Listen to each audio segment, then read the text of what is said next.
Eu lerei, os irmãos acompanharão da maneira que se encontram, tá bom? Diz assim a palavra do nosso Deus: ai da cidade opressora, da rebelde e manchada, não atende a ninguém, não aceita disciplina, não confia no Senhor, nem se aproxima do seu Deus. Os seus príncipes são leões rugidores no meio dela. Os seus juízes são lobos do cair da noite, que não deixam os ossos para serem ruídos no dia seguinte. Os seus profetas são levianos, homens pérfidos. Os seus sacerdotes profanam o santuário e violam a lei. O Senhor é justo no meio dela. Ele não comete iniquidade. Manhã após manhã traz ele o seu juízo à luz. Não falha, mas o iníquo não conhece a vergonha. Exterminarei as nações, as suas torres estão assoladas. Fiz desertas as suas praças, a ponto de não haver quem passe por elas. As suas cidades foram destruídas, de maneira que não há ninguém que as habite. Eu dizia: certamente me temerás e aceitarás a disciplina, e assim a sua morada não seria destruída, segundo o que havia determinado. Mas eles se levantaram de madrugada e corromperam todos os seus atos. Esperai-me, pois, a mim, diz o Senhor, no dia em que me levantar para o despojo, porque a minha resolução é ajuntar as nações e congregar os reinos, para sobre eles fazer cair a minha maldição e todo o furor da minha ira, pois toda esta terra será devorada pelo fogo do meu zelo. Então darei lábios puros aos povos, para que todos invoquem o nome do Senhor e o sirvam de comum acordo. Além dos rios da Etiópia, os meus adoradores, que constituem a filha da minha dispersão, me trarão sacrifícios. Naquele dia não te envergonharás de nenhuma das tuas obras com que te rebelaste contra mim.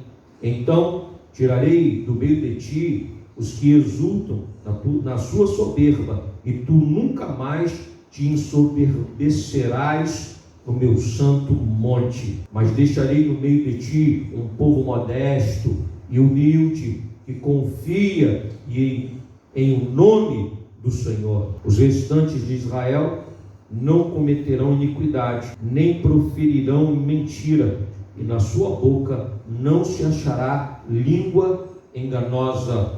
Porque serão apacentados, deitar-se-ão, e não haverá quem os espante. Canta, ó filho de Sião, e jubila, ó Israel, regozija-te, e de todo o coração exulta, ó filha de Jerusalém. O Senhor afastou as sentenças que eram contra ti, e lançou fora o teu inimigo. Ó Rei de Israel, o Senhor está no meio de ti, tu já não verás mal algum. Naquele dia se dirá a Jerusalém: não temos, ó Sião, não se afrouxe os teus braços, o Senhor teu Deus está no meio de ti, poderoso para salvar-te. Ele se deleitará em ti com alegria, renovar-te-á no teu amor, no seu amor, regozijar-se-á em ti com júbilo.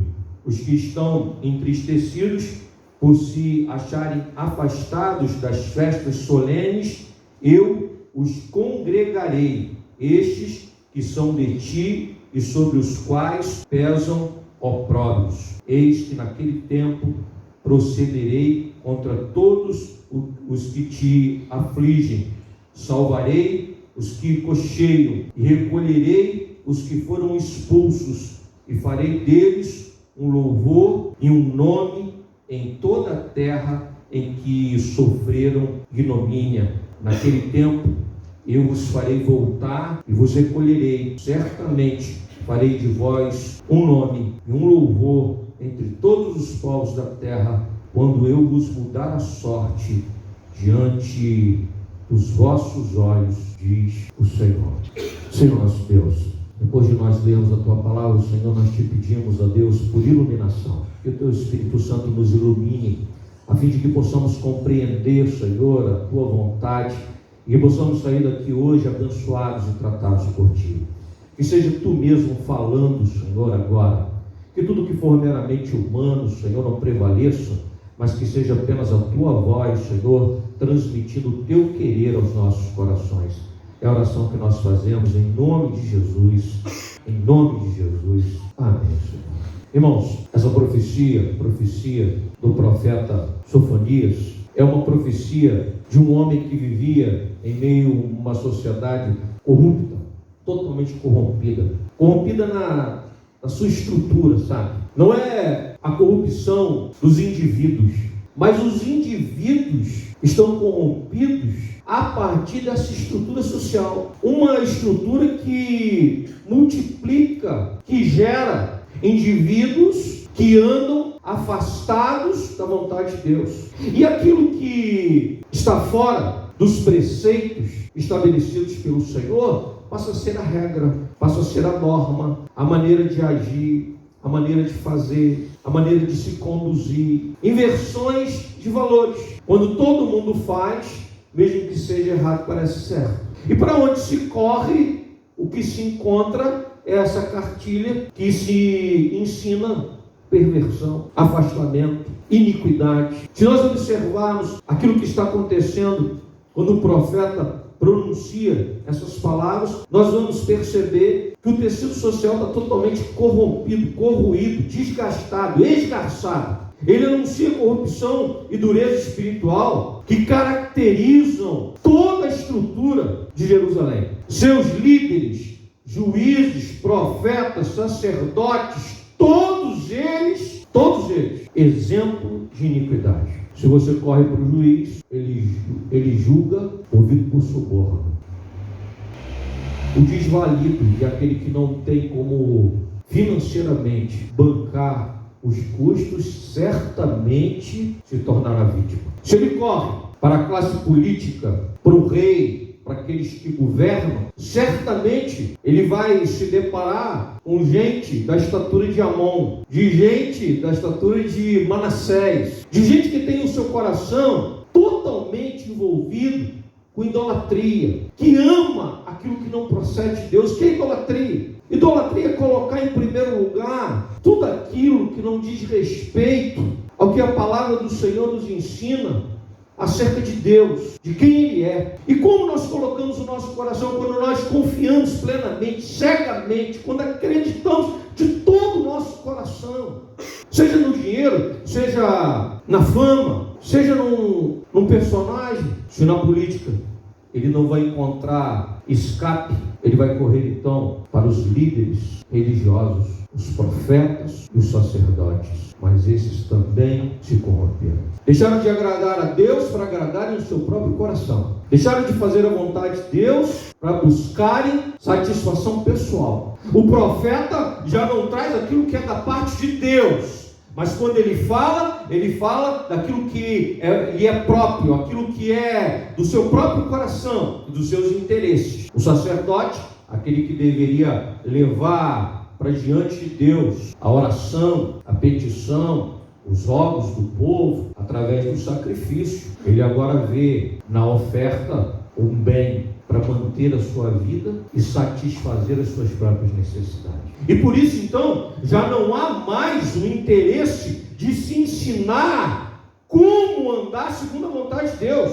Porque quanto mais se peca, mais oferta se entrega, mais sacrifício se faz, mais dependência há em visitar o sacerdote ou ouvir o profeta que fala o que agrada o nosso coração. E aí, em meio a tudo isso, nós podemos imaginar assim: então não há esperança. Eu sei o que você está pensando, você está olhando para o nosso tempo e está dizendo assim: pastor, mas me parece que nós estamos vivendo um tempo em que as estruturas estão corrompidas de tal forma que nos vemos com grande dificuldade. Como sairemos disso? Bom, aí a gente precisa ouvir a voz de Deus e entender. E a mensagem hoje é uma mensagem para tratar o meu e o teu coração. Se você hoje se encontra desanimado, porque você olha para a nossa situação e você se percebe, assim como se percebia Sofonias e todos aqueles que habitavam Jerusalém, uma coisa precisa ficar clara. Nem todos estão corrompidos. Mesmo quando a estrutura está comprometida, ainda assim há homens e mulheres que se mantêm fiéis ao Senhor. Não dá para generalizar e dizer assim, tudo está perdido.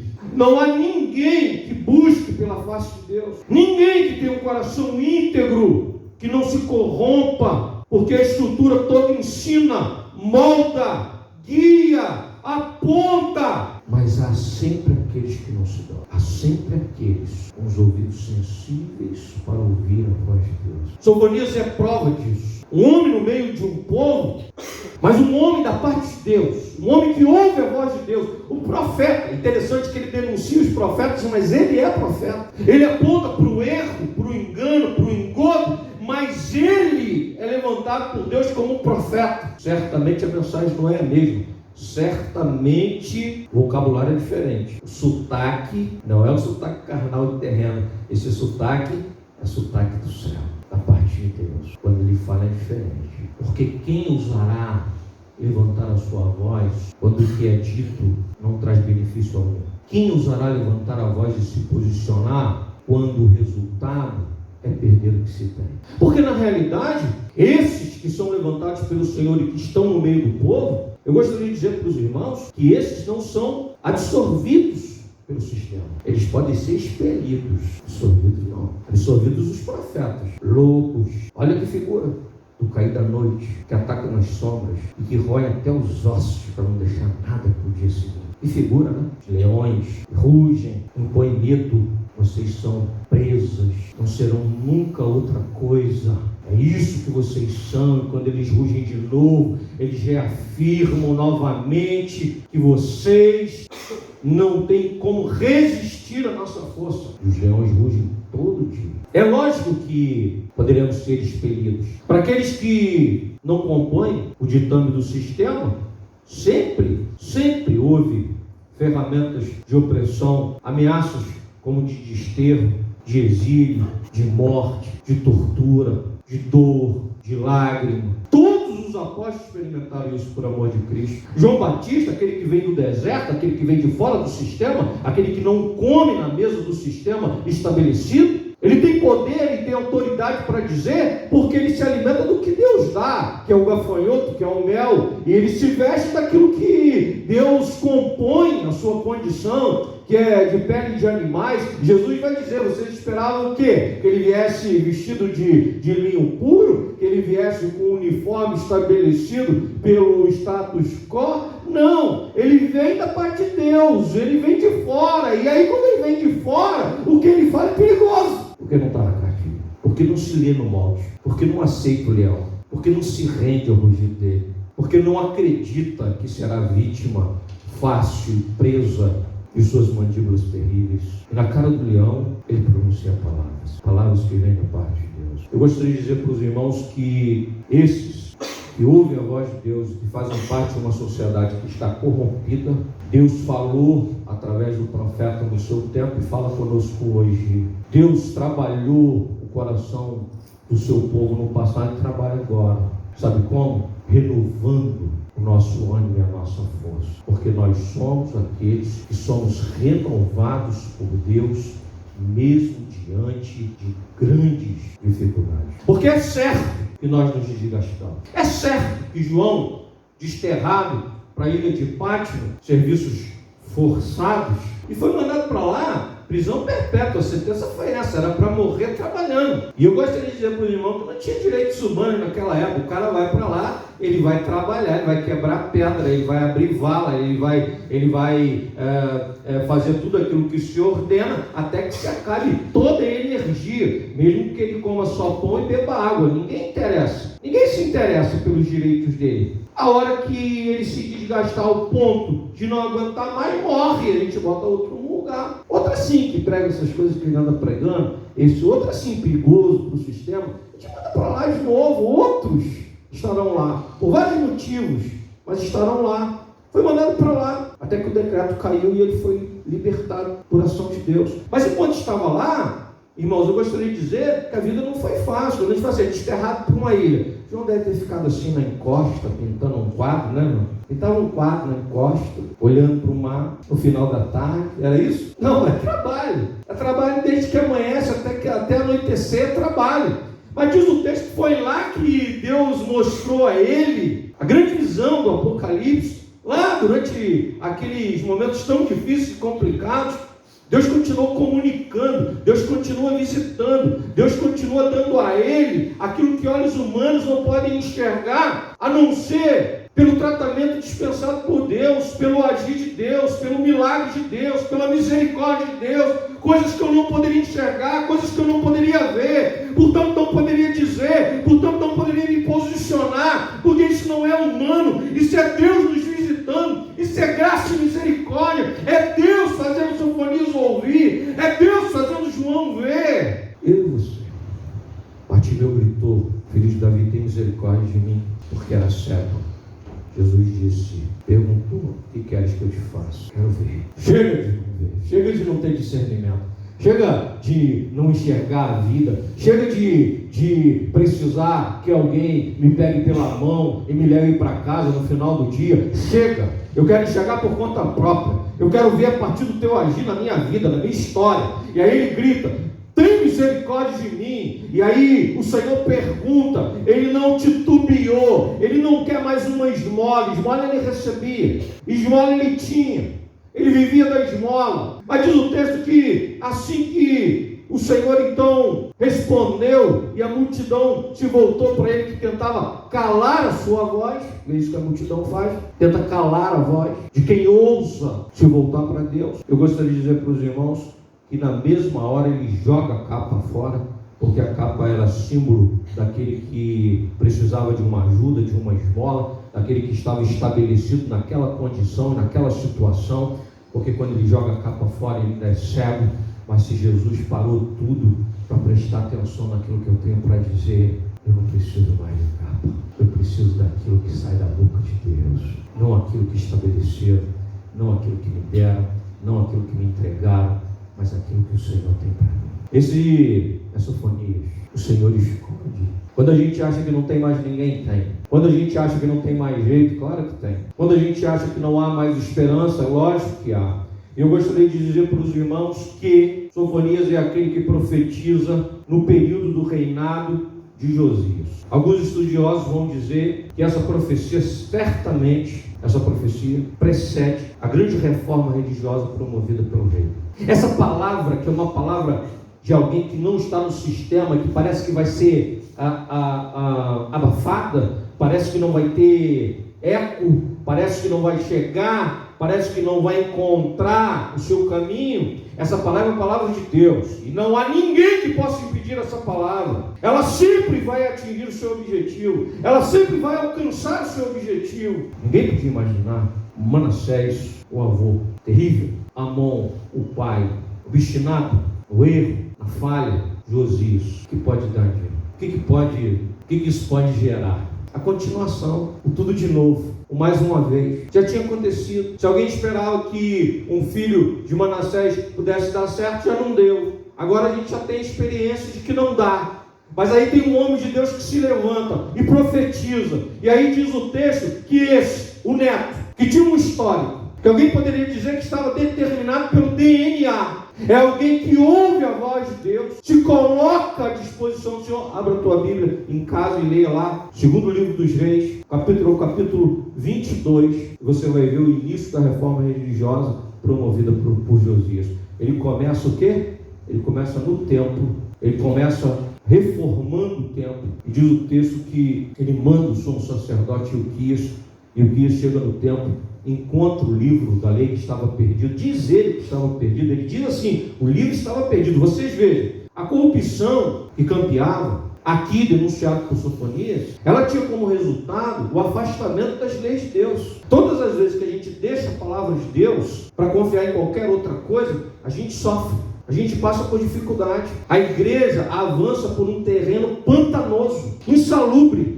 Aí diz o texto que Ilquias traz o livro da lei, o livro é lido diante do rei. O rei observa todas aquelas profecias acerca do que aconteceria ao povo se o povo andasse afastado de Deus. Ele toma conhecimento disso. Naquele mesmo momento há um quebrantamento. Aquele que começou apenas para reparar paredes, entendeu que o que Deus estava propondo era uma reforma muito mais profunda. Não reforma de paredes, de templo, mas uma reforma espiritual profunda no seio do povo. Aí ele manda consultar a profetisa Hulda, e ela diz para ele: olha, assim se dará pela vontade de Deus, porque o povo andou por caminhos tortuosos, mas porque o teu coração se voltou para Deus, você se humilhou diante dele, o Senhor tem misericórdia de ti. E prometeu que durante o reinado dele as coisas seriam diferentes. Aí a gente observa, Deus levanta Sofonias para pregar, e ao mesmo tempo vai trabalhando na liderança, ao ponto de falar profundamente ao coração do rei. E aí as coisas vão mudando porque teve gente que não aceitou. Teve gente que disse: não é dessa forma, não pode ser assim, é mentira que é o único jeito, que é a única maneira. Nós estamos aqui para dizer que não. E aí ele aponta e faz um contraponto entre a justiça dos homens e a justiça de Deus. Enquanto o homem, e aí ele vai colocando aqui a sua profecia, enquanto o homem é injusto, enquanto o homem é falho, enquanto o homem acorda cedo e se coloca à disposição para fazer tudo de errado, porque acorda cedo, para fazer uma aliança escusa, para fazer uma tratativa fora dos parâmetros, de madrugada, Deus é justo e não falha. Versículo 5: o Senhor é justo no meio dela, ele não comete iniquidade. Não, todo mundo está fazendo. Você conhece o sacerdote fulano? Conheço, eu moro lá do lado da casa, ele também faz. Quer ver? Eu vou te falar outro. Você está aí falando e tal. Vou te falar, você conhece o profeta? Profeta fulano? Conheço, famoso aí, vive profetizando na televisão todo dia, na internet. Pois é, ele também faz. Que maravilha. Não, esses são homens que confiam no braço humano, na sua própria condição. Assim são eles. Aí ele diz assim: olha, diferente disso, Deus se apresenta. Mas ele se apresenta como justo no meio do povo. Ele não comete iniquidade.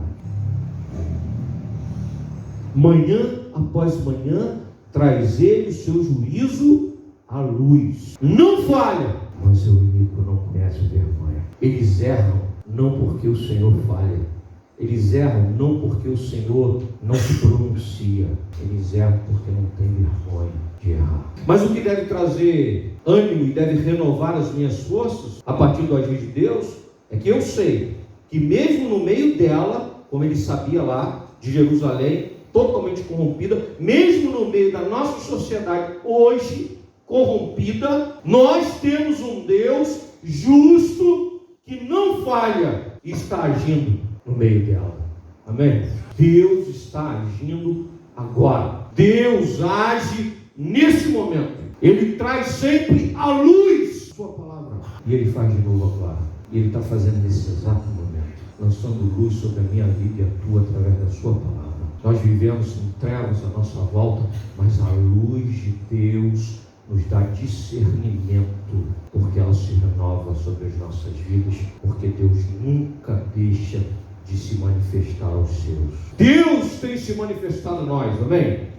Nós estamos vivendo e nós ligamos a televisão, nós vamos para a internet e tudo que se fala, e tudo que se ouve, e tudo que se escuta parece apontar para um mundo que está totalmente modelado, só tem um jeito de fazer, de agir e de viver. Aí Deus se revela e fala e nos ilumina novamente e diz: não, porque eu sou um Deus justo, em mim não há iniquidade. Segundo, porque esse Deus é um Deus que purifica. Então, quando a gente olha para a situação que a gente percebe a sociedade totalmente corrompida, e ele diz, todas as forças estruturantes da sociedade, religião, política, os juízes, a impressão é de que não há jeito de mudar. Aí ele diz o seguinte, eu queria que você lesse comigo versos 9 e 10. Então darei lábios puros aos povos, para que todos invoquem o nome do Senhor e o sirvam de comum acordo, da além dos rios da Etiópia,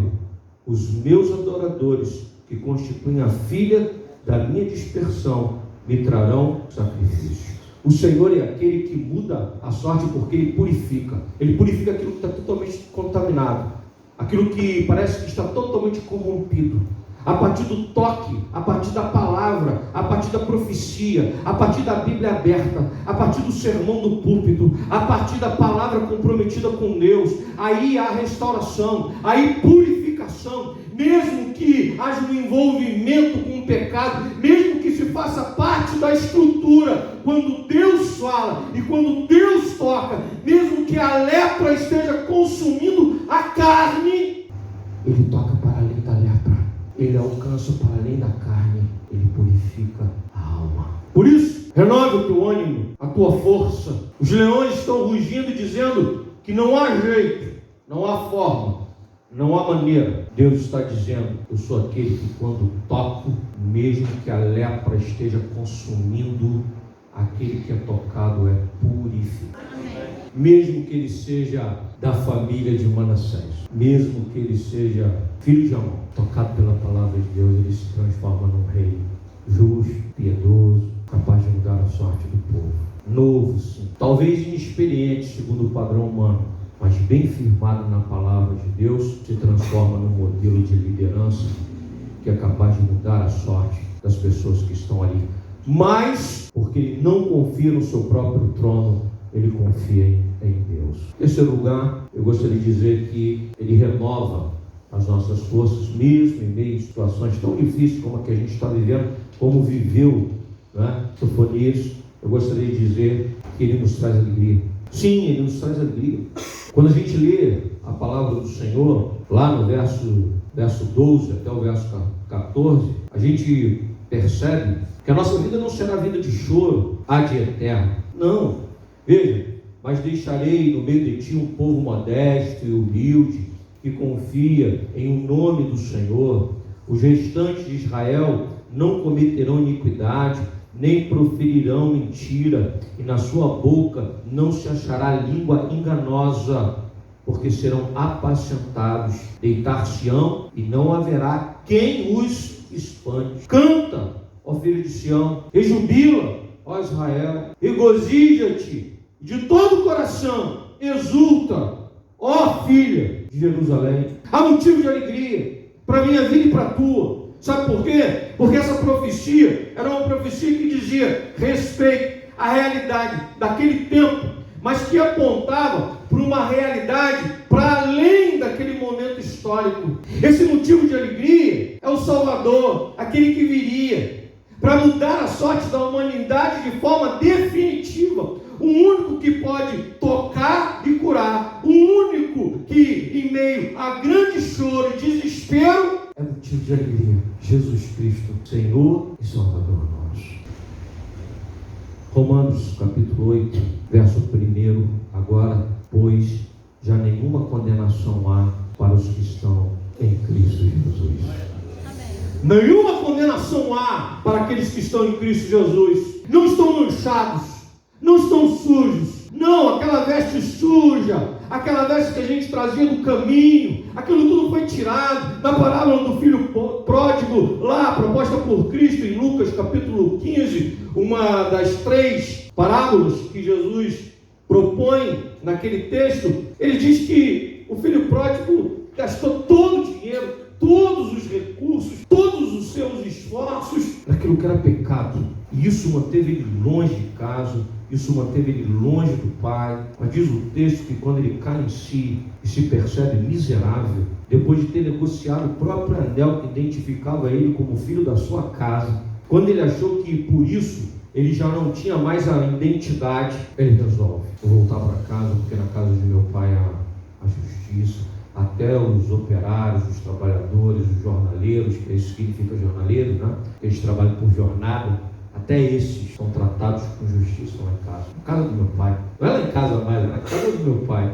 Eu vou levantar e vou voltar para casa e vou dizer para ele: pai, pequei contra ti e contra o céu, já não sou mais digno de ser chamado teu filho. Ele fez isso cair do ar, levantou e voltou para casa. Jesus disse que Ao se aproximar de casa, o pai, que sempre esperançoso observava o caminho, vendo que o filho se pronunciava ao longe, ele corre lá ao seu encontro. Mas não era o filho que saiu de casa. Agora ele vem maltrapilho, ele vem sujo, desgrenhado. Agora ele vem cheirando aquelas terras distantes. Agora ele traz as marcas de tudo que ele viveu. Alguém poderia não reconhecê-lo, mas o pai não. O pai conhece pela silhueta. Me lembro quando eu estava chegando à noite dos estudos da faculdade, quando chegava ali naquele, todo mundo conhece ali em casa, ali no morrinho ali, né? Ali, beirando o muro da Blanco, quando eu chegava lá em cima à noite, e não tinha aquela iluminação, né? Eu chegava lá em cima, meu pai estava no portão me esperando. Quando eu chegava lá em cima, ele sabia que era eu. Não dava para ver o rosto, não dava para ver nada. Era só uma sombra, mas ele conhecia minha silhueta. Ele sabia a minha pegada, ele sabia a minha marcha, ele conhecia. Eu gostaria de dizer que muito mais do que meu pai conhecia a mim, Deus conhece você também. O motivo da nossa alegria é que a gente se apresenta com a proposta para ser empregado, para voltar para trabalhar, sabe? E ele diz assim: não, aqui em casa não. Traz o chinelo, a sandália, traz a roupa, traz o anel, porque aqui em casa você é filho. Motivo da minha alegria e da tua: a sociedade está corrompida, o pecado campeia aí, mas nada pode roubar a nossa alegria. Sabe por quê? Porque nós estávamos vestidos de pecado, nós estávamos trazendo o pó da iniquidade na nossa cara, mas Ele nos recebeu e Ele mudou a nossa veste. Ele colocou um anel que me identifica como filho dele no dedo. Ele calçou os meus pés. Ele firmou a minha vida. Tudo operar de um Deus amoroso, gracioso, de um Deus misericordioso. Aqui em casa é verdade que essa roupa não entra não. E não entrou. Aqui em casa é verdade que descalço não entra. É verdade que sem o anel não entra. Mas quem dá o anel é Ele. Quem muda o vestimento é Ele. Quem propõe o fundamento que calça os pés é Ele. E quem entra lá, entra como filho. Eu e você. Esse é o motivo da nossa alegria. Essa profecia fala sobre esse Deus que age e um Deus que restaura, um Deus que renova a nossa força, porque Ele se apresenta justo e Ele não falha, porque Ele é aquele que purifica no toque, porque é aquele que traz motivo de alegria, porque Ele é o motivo da nossa alegria. E para nós concluirmos, irmãos, renovados por Deus nós somos. Veja o que está escrito nos versículos 16 e 17. Naquele dia se dirá a Jerusalém: não temas, ó Sião, não se afrouxem os teus braços, o Senhor teu Deus está no meio de ti, poderoso para salvar-te. Ele se deleitará em ti com alegria, renovar-te-á no seu amor, regozijar-se-á em ti com júbilo. É Ele. Situação à nossa volta difícil e complicada. Você está amargo, amargurado, desanimado, entristecido. Você não está só. Tem um monte de gente que não se dobrou e continua firme e firmado na rocha do Evangelho. Deixa eu te dizer, Deus é justo e Ele não se dobra em iniquidade. Por isso mesmo que digam que o padrão está estabelecido e os leões rugem e os lobos querem roer os nossos ossos. Nós estamos aqui para dizer com autoridade que Deus é aquele que purifica, porque, portanto, não há pecado que possa reinar e nem será Ele fator determinante para que nós estejamos vencidos e prostrados diante dele, porque nós não somos absorvidos. Eles podem até querer nos expelir, mas nós continuaremos firmes pregando a mensagem de Cristo Jesus. Que Deus te abençoe, Deus nos abençoe.